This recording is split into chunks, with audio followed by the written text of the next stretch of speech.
Chapter 1, Discovering and Healing Your Children Within, explains how this material should be used and what will be needed from you in order to use it. It introduces you to the concept of the inner child and gives you a brief background on the development of this concept. It also expands this concept from the idea of one inner child to that of many different children within. Next, a 6-step formula is introduced to help you deal with the pain carried by your inner children. Identifying your pain, researching your pain, regressing to your pain, objectifying and interacting with your pain, and grieving and healing your pain. The last section of this chapter provides you with the information you will need to complete the exercises. You will meet your adult self and create a form for a concept we will later define called your higher power. It is essential to know both of these characters before you work with your inner children, because your adult will oversee the work, and your higher power will be an image from which you will draw support. Chapter 2, The Infant Self, applies the 6-step formula to your infant within. The exercises help you identify, confront, and resolve the problems you may have trusting yourself and others, feeling safe, and knowing how to nurture and be nurtured. Chapter 3, The Toddler Self, will help you identify your difficulties with being autonomous, setting limits, and saying and being told no. The 6-step formula is then applied to help you confront and resolve these issues. Chapter 4, The Young Inner Child, helps you identify the difficulties you may have with accepting your positive and negative qualities. This is perhaps the most difficult developmental stage because so many traits and values are learned at this age. How you learn to relate to yourself and others, how you relate to your body and your sexuality, and how comfortable you feel with being curious all originate in this stage. In Chapter 5, The Grade School Child Within, the formula helps you explore and heal problems you may have fitting in with your peers. You also identify and work on difficulties you may experience with beginning and completing projects, public speaking, and attaining professional success. Chapter 6, The Young Teen Within, helps you understand how you deal with awkwardness. Your young teen self carries these feelings of awkwardness and your ability to tolerate discomfort. The formula teaches your adult self to help your teen self learn how to manage this discomfort. Chapter 7, The Adolescent Within, enables you to confront your feelings about your identity, the issues against which you rebel, tasks that are associated with your adolescent self. Exercises that escort you through the 6 steps to help you deal with this conflict and pain. Chapter 8, The Young Inner Adult, completes the process of working with your developmental stages. You learn or revise the skills needed to move into the adult world. Many of us fail to make this move successfully. Chemical dependency, emotional dysfunction, or family loyalty prevent us from growing up. The exercises help you assess your readiness for the adult world and help you learn the skills needed to become a mature adult. A rite of passage ritual helps you ceremonially move into adulthood and concludes your work with the different ages within. Chapter 9, Developing Ongoing Relationships with Your Children Within, consists of exercises that help you deal with issues unrelated to age. They help you cultivate relationships with your inner children and offer techniques for dealing with inner children's issues that could get triggered in daily life. Chapter 10, Intimate Adult Relationships and Your Children Within, shows how your inner children can influence your most intimate adult relationships, how they can sabotage your efforts to be close or keep you in relationships that are no longer satisfying. There is also an exercise that shows you how to deal with your feelings if and when a relationship dissolves. Chapter 11, Addictions, Recovery, and Your Children Within, is for those who are in early recovery from chemical or behavioral addiction. About the exercises. You will find that most chapters contain exercises that elicit both cognitive and creative responses. The cognitive exercises will help you identify problematic personal issues and research the circumstances that caused them. They will help you think about your pain and identify the wounds of your children within. The creative exercises use writing and art to help you explore your feelings and uncover your childhood memories. They will give you an opportunity to re-experience how you felt as a child and to experience, perhaps for the first time, new ways of being after you have healed some of your pain. Journal writing. I recommend that you record your responses in a journal. Use it for stream of consciousness writing, recording without censure whatever thoughts and feelings come to mind. By the time you have finished your inner work, you will have a rich collection of the feelings you identified, experienced, resolved, and healed. It will be similar to having a photo album that documents your inner journey. Just as your childhood emotional development should have followed a predictable progression, so does the material in this book. For this reason, I recommend that you complete the exercises in order. This is especially true when you are working with the developmental stages. If you do not feel that a specific age carries much pain for you, I still advise you to read the information in step 1 of that age. You will then have a clear notion of those tasks, and that knowledge will help you work with the stages that do need attention. Also, a trauma that occurred when you were older can affect issues related to younger tasks. For instance, if at age 13 you had been molested, then your young inner teen would need to be healed. But your infant self also would have issues regarding trust and safety that would need to be addressed. In addition, your toddler self would have to relearn how to set limits after the experience of violation. So it is best if you work with each age in sequence. Feel free, however, to choose the exercises that fit for you. General instructions for all exercises are provided in both Chapter 1 and in the chapter on the infant self. The purpose of each exercise is explained, and there are suggestions about how to cope with your own resistance. There are guidelines on how to keep the pace of your internal work manageable, and instructions on how to prepare for that particular exercise. If, when working with the exercises in later chapters, you need to review the general instructions, the page number is listed to expedite that review. When necessary, instructions that are age-specific are presented at the beginning of the exercises. Note that responding to the statements with either extreme, always or never, could indicate a lack of flexibility or a need to always be in control. Use your own judgment to interpret the significance for you. And keep in mind that this does not apply to statements with the response of no. For these, it's a sign of health. Do not force yourself to complete an exercise that feels uncomfortable for you. Push your comfort zone, but do not abuse yourself by doing an exercise that may be too provocative for you at this stage. Write about the feelings you have in response to the exercise.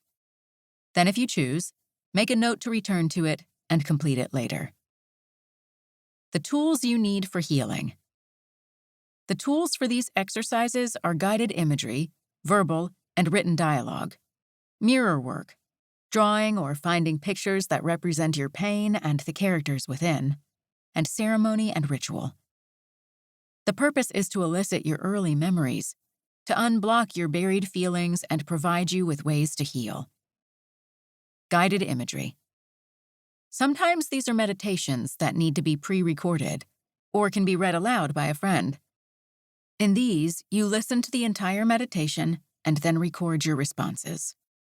At other times, guided imagery appears as a series of statements that you read, react to in your imagination, then record your responses. People respond to guided imagery differently. Some visually experience what they hear or read. Others simply feel sensations associated with the images presented. There is no right or wrong way to respond. Accepting and recording your responses honestly is all that is important. Verbal and written dialogues. Dialoguing is a tool that involves talking to the different parts within you, orchestrating an interaction so that a healing can occur. It can be done verbally, when you are actually stating the feelings of the different parts involved in the exercise, or it can be done by writing the responses of each character. When you are dialoguing between the adult self and a younger inner child, I suggest you use your least dominant hand to write your inner child's responses. It was difficult as a child to master the skill of writing. Sentences were shorter, words more direct. By using your least dominant hand, you will find that this experience is recreated. The more mature response of the adult self is experienced by using the hand you are most accustomed to using. Mirror work. Mirror work involves sitting in front of a mirror and having a dialogue with yourselves in order to observe the body and facial movements that accompany these parts within. It allows you to see for yourself how your shoulders slump when you speak from your child self, or how you wince when you express your inner child's fear. It also helps you see more clearly your physical demeanor from your adult point of view. Looking at yourself in a mirror is also one of the most effective ways of finding that higher, more evolved part of yourself. By facing yourself eye to eye, you can look beyond your physical deficiencies and see the wise self within you. Drawing. Drawing your pain frees your creativity and lets you give form to the feelings and to the different internal characters without using words. Describing the voice of the critical self with words can be limiting. Drawing often gives you a richer symbolic means of expression. Using pictures from magazines. You are asked to find pictures that represent your inner children or your inner adult, or pictures that capture the traits you are attempting to acquire. Cutting these pictures from a magazine, for example, and pasting them in your journal gives you another, sometimes more concrete way to document the progress of your work. Activities. Activities are suggested, whose purpose is to assist you in re-experiencing the sensations from your earlier years. For instance, when working with your toddler self, I suggest you throw a tantrum. Rituals. A ritual is a ceremony that is planned and implemented for a specific purpose. Sometimes rituals are used in these exercises to assist you in completing a phase of your work. At other times, they are used to pay tribute to the growth you have attained. Again, if any of these are uncomfortable for you, I encourage you to ignore them. The intent is to use ritual to enhance your work, not to hinder or complicate it. Creating a safe place. It is important to do the exercises in a place that feels safe and comfortable, and where you will not be interrupted. If you live alone, it will be easier for you to create such a place. But if you live with others, you may have to use your imagination. Your special place should be designed according to your specific needs and tastes. After you have selected your special place, take a moment, sit there quietly, and see how you feel. Is it a place where you can feel calm and not worry about other people intruding? Can you hear the phone, the traffic, or bothersome noises from outside? Look around you. Are there objects, photographs, or anything that could be potentially upsetting to you? For instance, is there a picture of you and your father that might distract you if you were doing an exercise that involves your relationship with him? Are there mementos that trigger certain memories? Are the memories comforting? Would they induce a sense of inappropriate loyalty? Choose very carefully those things you want around as you do your internal work. Use them as a source of support. You might want to use a special pen or a special journal given to you by a friend, a teddy bear, a scenic picture, or any other item that could enhance your work. The point is to make the area yours, and to have the area confined to a certain place in your home. It is important, once you have completed your work for a session, to be able to leave that special place. If you do your work at the kitchen table, and then just put the work away and prepare the family meal, there may still be feelings that hang in the air. Just as it is important to be able to feel safe and relaxed so you can concentrate on your internal work, it is also important to be able to get away from it.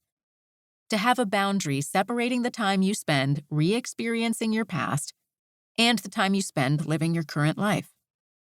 Allotting the time you need. I recommend the amount of time each exercise will take, but obviously this can vary greatly for each person. Feelings are not always predictable. I often will suggest that you take a break after 45 minutes to an hour.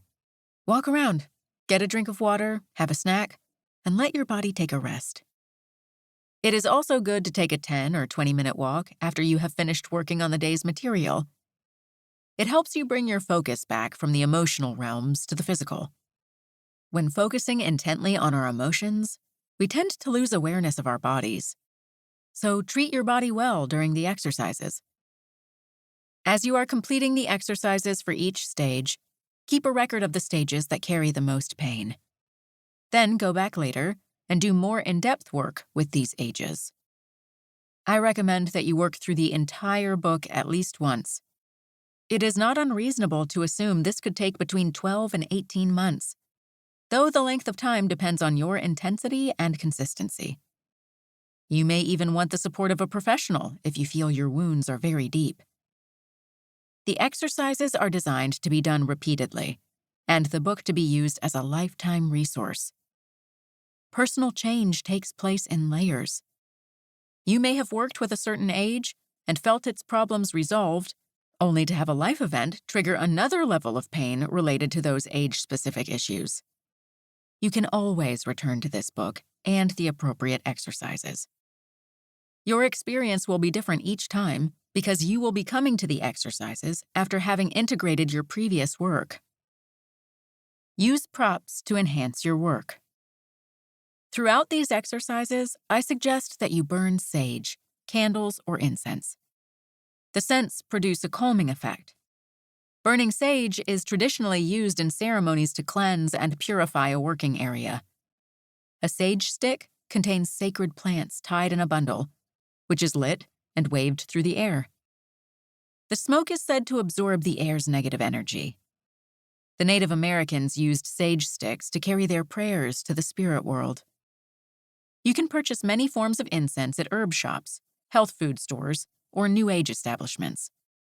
Or you can buy the herbs and prepare them yourself by grinding them with a mortar and pestle or in a coffee grinder. They can then be burned over a charcoal stick. If you want to use the herbs in the bathing ritual, tie them up in a square of cheesecloth, place it in the tub, and squeeze it to release the essential oils and properties of the herbs. You can also use bath salts or oils. Salt crystals are especially useful in baths because the fragrance assists healing, and the rock salt has properties that absorb tension from the muscles and relax the body. Put them into the tub as you are running the water so that the crystals are fully dissolved. Another prop that can enhance your work is music. I recommend soft, soothing, wordless music. Sound can slow you down and can complement the contemplative mood you will be creating when you begin your work. Working alone, in a group, or with a professional. Most of these exercises can be done privately, but that is not necessarily the best way. They will often be most effective if you are in a group and everybody is working on the same material. This structure can offer a safe place to obtain the support you need as feelings emerge, and give you a chance to share with others and listen to their reactions. Another advantage is that it can both help you keep focused and provide a kind of safety net. If an exercise provokes too many feelings, you will have the other members of the group to help you accept what you feel. You may decide that you want to have a paid professional or therapist facilitate your group. The therapist can help keep the group on track, anticipate difficulties, and help you accept feelings that might otherwise be too traumatic to confront. Working privately with a therapist is also an option. The exercises provide the structure, and your individual sessions with the therapist provide a safe place and professional guidance to pursue your inner work. This inner journey can often be a difficult one. Its whole purpose is to release feelings and relive experiences that part of us would rather keep hidden. Some of these can be quite frightening and may be too overwhelming to experience alone. For some, working with a trained professional may be the answer. This is not to discourage you, however, from making the journey on your own. For many people, the sense of self-discovery and the increasing feelings of self-worth and independence that come from doing it on their own is the most valuable part of the process. Don't do it all on your own, however. Choose a friend with whom you can share your feelings and discoveries. You may have first experienced these feelings in isolation, but it is not necessary to be alone now. Hints for therapists. The exercises in this book work very well in group therapy. I have modified this material to meet the needs of a 10-week group, and I have presented its bare bones in a 2-day workshop. Obviously, neither presentation is as comprehensive as the material found in this book. In the 10-week group, some of the exercises were completed at home, and some were conducted in the group setting. The weekly group served as a support where the members could discuss their reactions to the assignments. The material also can be used to provide a structure for private sessions. Individual therapy is an ideal format for guided imagery. The writing exercises can be completed outside of the therapy, but understood more effectively with your professional support. When not to use the workbook. Do not use this book if you are not interested in being able to feel your feelings. The children within are your feelings. They are the feelings from your past. You cannot make your past go away unless you are willing to experience the feelings of your past in a safe and nurturing way. Do not use this book if you are on prescription mood-altering drugs, unless your work is supervised by a professional. These exercises will affect your mood. Re-experiencing the pain from your past always does. For your own safety, have a professional monitor your progress so you do not provoke feelings too fast and upset the balance the medication is supposed to maintain. Do not use this book if you are in early recovery from chemical dependency. Working an intense program such as this helps you uncover underlying feelings from childhood. This material can provoke stress and could threaten your abstinence because it would trigger feelings you are unable to deal with non-addictively. After you have 12 to 24 months of abstinence and have a viable recovery program that includes meetings and a sponsor, this material can be very beneficial in helping you resolve your childhood issues. This is done most effectively if you have learned how to cope non-addictively with stress from your day-to-day life. Do not use this book in isolation. Part of the pain resulting from childhood is that you had no one there to help you deal with the trauma or to meet the needs that were not getting met. While you are reworking the pain from your past, it is important to share your discoveries with others. It helps you integrate your new knowledge into your daily life and creates the supportive atmosphere you may not have had as a child. Note on vocabulary. Definitions vary. All technical or unusual terms are defined in the text when they first appear. A glossary can also be found in the appendix, located in the supplemental PDF. There was a time when you were not a slave. Remember that. You walked alone, full of laughter. You bathed bare-bellied. You may have lost all recollection of it. Remember. You say there are not words to describe it. You say it does not exist. But remember. Make an effort to remember. Or failing that, invent. Monique Wittig, Les Guerrières. 1. Discovering and healing your children within. As Monique Wittig states in her poem Les Guerrières, I too believe there was a time for each of us when we were not a slave to our past. A time when we were connected to our true selves and felt innocent, trusting, and free. It is our childhood pain that prevents us from remembering that time and precludes our living as adults with a sense of freedom and inner peace. This book will help you heal your childhood pain and enable you to once again remember that time, or, failing that, inspire you to invent the childhood you never had. To accomplish this, you will need to change the experience of your past and reclaim and heal the child within you. The Inner Child explained. Change often begins with the child, because a child embodies the process of change. In his anthology, Reclaiming the Inner Child, editor Jeremiah Abrams says that the inner child is the carrier of our personal stories, the vehicle for our memories of both the actual child and an idealized child from the past. It is the truly alive quality of being within us. It is the soul, our experiencer throughout the cycles of life.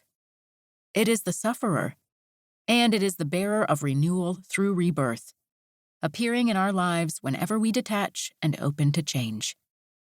It is no wonder that we return to the child to find the solution to the reduction of emotional pain. The first move by professionals toward the prevention of mental anguish was inspired by the discovery that problems of children who become delinquent actually resulted from frustrations originating in their families. A connection was made to the behavior of the adult criminal. The movement to rehabilitate criminals was born as psychology shifted from seeing them as aberrations of society who carried a mental disease to tormented souls who could be helped. The transition began with the observations of the troubled child. Again, the child embodied the process of change. Now, as you seek change in yourselves, you once again return to the child. But this time you return to the child within. Although the inner child concept seems to be a recent development in psychological healing, it has actually been known for some time. According to Charles Whitfield, author of Healing the Child Within, the concept has been around for over 2,000 years. Carl Jung called it the divine child. Emmett Fox called it the wonder child. Psychotherapists Alice Miller and Donald Winnicott refer to it as the true self. American psychiatrist W. Hugh Missildine, author of Your Inner Child of the Past, was one of the first to address the issue of working with one's inner child. Dorothy Corkle Briggs, in her book Celebrate Yourself, and Eric Byrne, founder of Transactional Analysis, were among the first to discuss the wounded or not okay child. They began addressing the issues related to that part of us that is damaged in childhood and feels ashamed and afraid. Nathaniel Branden has more recently linked low self-esteem to the traumas experienced in childhood. In his books, How to Raise Your Self-Esteem and Experience High Self-Esteem, he offers concrete ways of raising our self-esteem through exercises which reclaim, heal, and integrate the unresolved feelings from childhood. Therapists Claudia Black and Sharon Wegscheider-Cruz were among the first to introduce the concept of the dysfunctional family to the field of chemical dependency. In It Will Never Happen to Me, Claudia Black identified particular characteristics that were common in children raised in alcoholic homes. She coined the phrase adult children of alcoholics because in her own recovery and in her work with others, she began to notice that many adults from alcoholic homes carried certain childhood patterns into their adult lives. Sharon Wegscheider-Cruz, in Another Chance, added even more insight into the family dynamics found in alcoholic homes. Finally, John Bradshaw connected the concepts of the inner child, the dysfunctional family, and addiction. With his public television series and his books, Bradshaw, On the Family, Healing the Shame That Binds You, and Homecoming, Reclaiming and Championing Your Inner Child, the world of self-help experienced an explosion, and the pieces of the puzzle began to form one big picture. The inner child and recovery. For many, healing the inner child becomes synonymous with recovery. Abstaining from destructive behavior became dependent on dealing with one's past. The main concept of the inner child theory is a personification of this past. It gives individuals a way to relate to their past in a tangible rather than abstract manner. As illustrated in my own story, I was better able to deal with the painful feelings associated with my dad's death, or the loss I felt as my relationship dissolved, when I objectified those feelings and related to them as the feelings of my inner child. This allowed me to experience the part of me who felt the pain, as well as the part of me who could respond to the pain. The inner child embodies the characteristics of the innocent part of the self. But as you continue your internal work, you soon discover that there is more than one voice crying out for help. These voices represent different sets of needs that require unique and age-appropriate responses. Some emerge at a particular age. Others appear carrying certain feelings. But distinct differences between them do become apparent. That is why I use the plural, inner children. I have found it useful, when working with the inner children, to draw on the discoveries that Erik Erikson and Jean Piaget made in their studies of the real child. They observed there was a natural progression to the stages of development from childhood into adulthood. Each stage has specific tasks that need to be mastered if you are to move successfully to the next stage. What you do not master in childhood reappears in your adult lives as inappropriate responses to people, places, or things. It is these inappropriate responses that cause you discomfort. They are outgrowths of the pain and fear experienced in childhood when basic needs were not filled. Learning what you need to learn in each childhood stage is contingent upon your needs being met. You need to feel safe with your caretakers and receive the support necessary to accomplish the other tasks that accompany each stage of development. If your needs at each stage are not met, you do not have the foundation needed to master these tasks. Of course, life does not stop because you are unable to learn and master these tasks. It continues, and you survive by developing faulty ways of responding to others and to the events that take place in your lives. In childhood, these faulty behaviors are functional because they help you survive. But in adulthood, they become inappropriate. They no longer bring you what you want and need. You continue to repeat these faulty behaviors as adults, however, because you know no other way to respond. These behaviors express your fear of love, your inability to say no, your criticalness, your shame. And they result in patterns that interfere with your professions, your self-esteem, and your capacity to claim your place in the world as an adult. Faulty behaviors and inappropriate responses can be attributed to the different inner children who live inside us because we learned and developed these ways of behaving as children.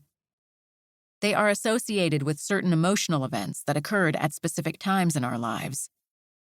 This is the reason the inner children often appear as various ages. For some people, each age or feeling is portrayed by a different child.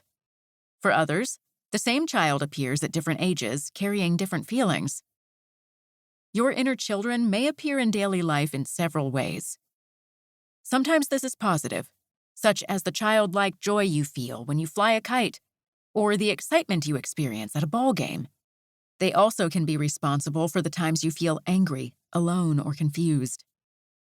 These painful feelings get triggered whenever you confront a situation that involves a developmental task that you did not successfully master. For example, a skill that was to be learned by you as your grade school self was task completion.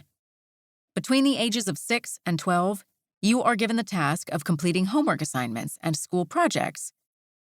If instead, you had to focus your attention on a painful situation at home, if you were worried about getting beaten, or trying to second-guess whether your father would be drunk, the emotional and intellectual energy you needed to learn the skills to begin projects and to follow them through might not have been available. You then might have been labeled as lazy or stupid because you were unable to complete assignments. In response, you may have been embarrassed and thought of yourself as incompetent. As an adult, when faced with a similar situation, such as writing a college term paper or completing a report for your boss, you may now experience the same feelings of embarrassment and the same fears of humiliation. To heal that pain, you would need to return to that age and help your grade school self within learn the skills necessary to succeed. Knowing now that task completion is learned in this developmental stage would help you focus your inner child and help him or her develop these skills. Introduction to the 6 steps. As I worked with the children within, it became evident that the steps of healing were predictable. Certain events were necessary if healing was to take place. That progression evolved both into a formula that I now use when working with an inner child's pain. I have organized the work with each developmental stage of the child around this formula. It consists of 6 steps.